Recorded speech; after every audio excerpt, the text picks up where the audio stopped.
फाइनाय तालो जुलाई तालो न चिब्रि मुताय अंगनानि थाङै दङ आ चिब्रि मुताय अंगनानि न तुइनो तिनि नांकुमानि कक चाबलाख्या मेला कमिटिनि चेयरमैन साकबायथां एमएलए रतन चक्रवर्ती बो मानजाखा तै एमडीसी गीता बो मानजाखा तै आरोनि जत অফিসিয়াল হাইকমান্ড আইমাথাং বদল বো মানজাখা যে খার্চি পুজো এবং মেলা প্রদর্শনী এটা তিনটে স্তরেই হয়, সবটাকে নিয়ে একটা সামগ্রিক রূপ আমরা ধরানোর চেষ্টা করি এবং সেই কাজে আজকে আমাদের জেলা প্রশাসন, জেলা কার্যকর্তারা, বিভিন্ন ধরনের লাইন ডিপার্টমেন্টের আধিকারিকগণ এবং পাবলিক রিপ্রেজেন্টেটিভ সবাইকে আমার আন্তরিক শুভেচ্ছা এবং অভিনন্দন। কারণ আপনাদের সবারই প্রচেষ্টায় এটা প্রত্যেক বছরই আমরা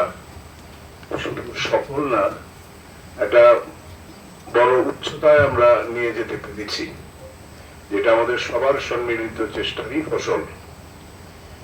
কারণ একটা সময় খার্চি পুজো আপনারা জানেন যেটা সীমাবদ্ধ ছিল শুধু রাজ পরিবারের মধ্যে, তার পরবর্তী সময়ে সেটা শুধু জনজাতি অংশের মানুষের মধ্যেই পালিত হতো, তারও পরবর্তীতে এটা সমস্ত স্তরের, সমস্ত ধর্ম, সমস্ত বর্ণের মানুষের উৎসবে পরিণত হয়েছে।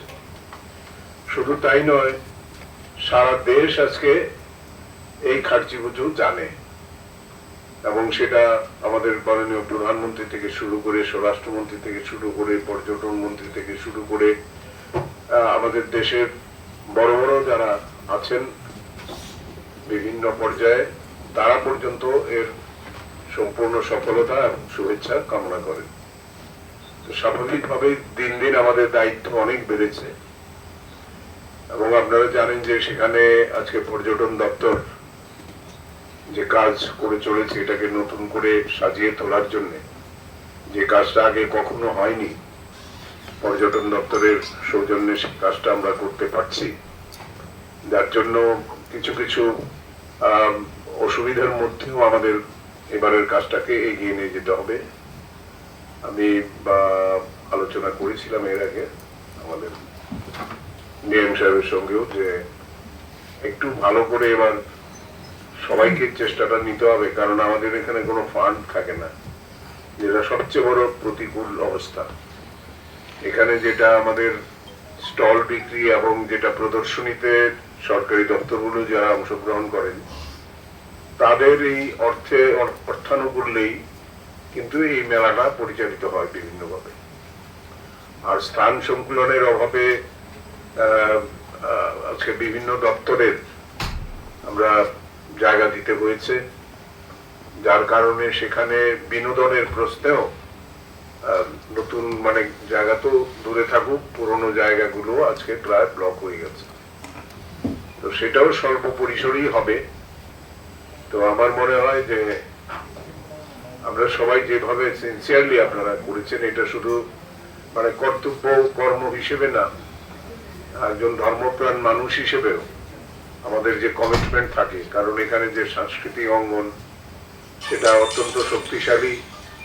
আমাদের কৃষ্ণমলা মঞ্চ, হাভেলি মঞ্চ, দুটো মঞ্চই অত্যন্ত সজীব এবং প্রাণবন্ত থাকে বিভিন্ন সাংস্কৃতিক অনুষ্ঠানের মধ্য দিয়ে, যেখানে নর্থ ইস্ট শুধু না, কখনো কখনো বাংলাদেশ, পশ্চিম বাংলা, সব জায়গা থেকে, আর সারা ত্রিপুরার আর্টিস্টরা এখানে দলমত নির্বিশেষে, কারণ একটা সময় এখানে দেখা হতো, পরিচয় দেখা হতো, কিন্তু আমরা সাংস্কৃতিক জগৎটাকে অনেকটাই ফ্রি করতে পেরেছি এই কারণে যে তার অভিজ্ঞতা, তার স্ট্যান্ডার্ড অনুযায়ী তাকে সেখানে স্থান করে দেওয়া হয়, সেই দিকটা একটা আছে। তারপরে ট্র্যাডিশনাল ফুডের যেটা আছে সেটার জন্য একটা থাকে, ফুড কোর্ট আলাদা থাকে, আর সেই সঙ্গে থাকে নতুন থিম, যেটা প্রত্যেক বছরই আমরা একটা থিম তৈরি করি, যে কমিটিগুলো পরবর্তীতে আমরা বসবো যাদেরকে নিয়ে, যারা এগুলো পরিচালনা করবেন লোকালি। এটা মোটামুটি রাজ্য পর্যায়ের যারা আছেন বা জেলা পর্যায়ে যারা আছেন তাদের দৃষ্টি আকর্ষণ এবং তাদের পার্টিসিপেশন কতদূর কি করেছেন সেটা নিয়ে পর্যালোচনা মিটিংটা হবে।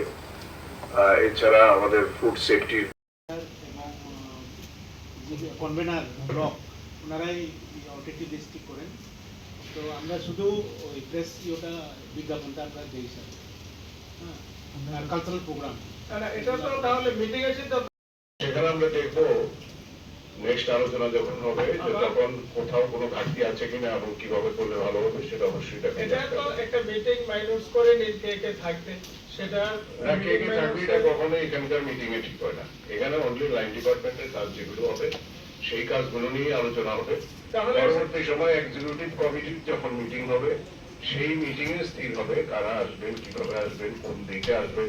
কারণ 7 দিনে অনেক প্রোগ্রাম। আমার জানা মতে গত বছর কিন্তু আর মিটিংও হয়নি, যেটা লোকাল হয়তো বা একটা ডিএম দিয়ে একটা মিটিং করে বিভিন্ন যেগুলো আছে সেগুলো মিটিং করা হয়, সাব কমিটির মিটিং সেগুলো সবসময় হয়। মিটিংও কিন্তু ভালোভাবে হয়নি। যে গত বছর আমিও কোনো মিটিং এর নিমন্ত্রণ পাইনি।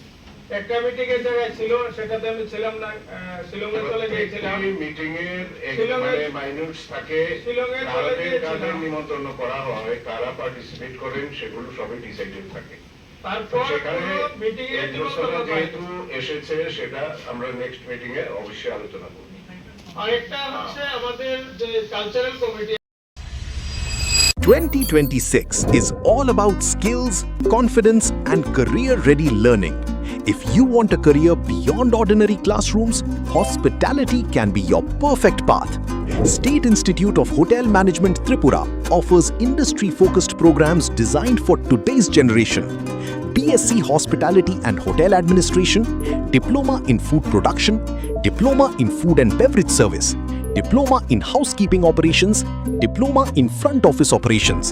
Here, students learn through practical exposure, professional grooming, hands-on training, and real hospitality experience. Separate boys and girls hostel facilities are also available.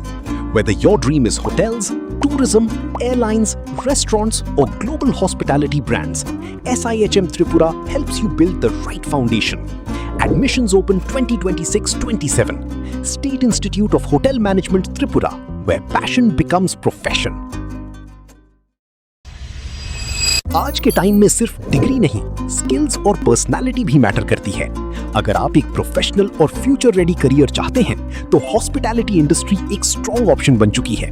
State institute of hotel management Tripura लाया है industry oriented courses for today's students. BSc Hospitality and Hotel Administration, Diploma in Food Production, Diploma in Food and Beverage Service, Diploma in Housekeeping Operations, Diploma in Front Office Operations. यहाँ students को मिलता है practical training, professional grooming, hands on learning और real industry exposure. Boys or girls hostel facilities भी available हैं। Hotels, tourism, airlines, restaurants और global hospitality sector में career opportunities rapidly grow कर रही हैं। Admissions open 2026-27. State Institute of Hotel Management Tripura, where passion meets profession.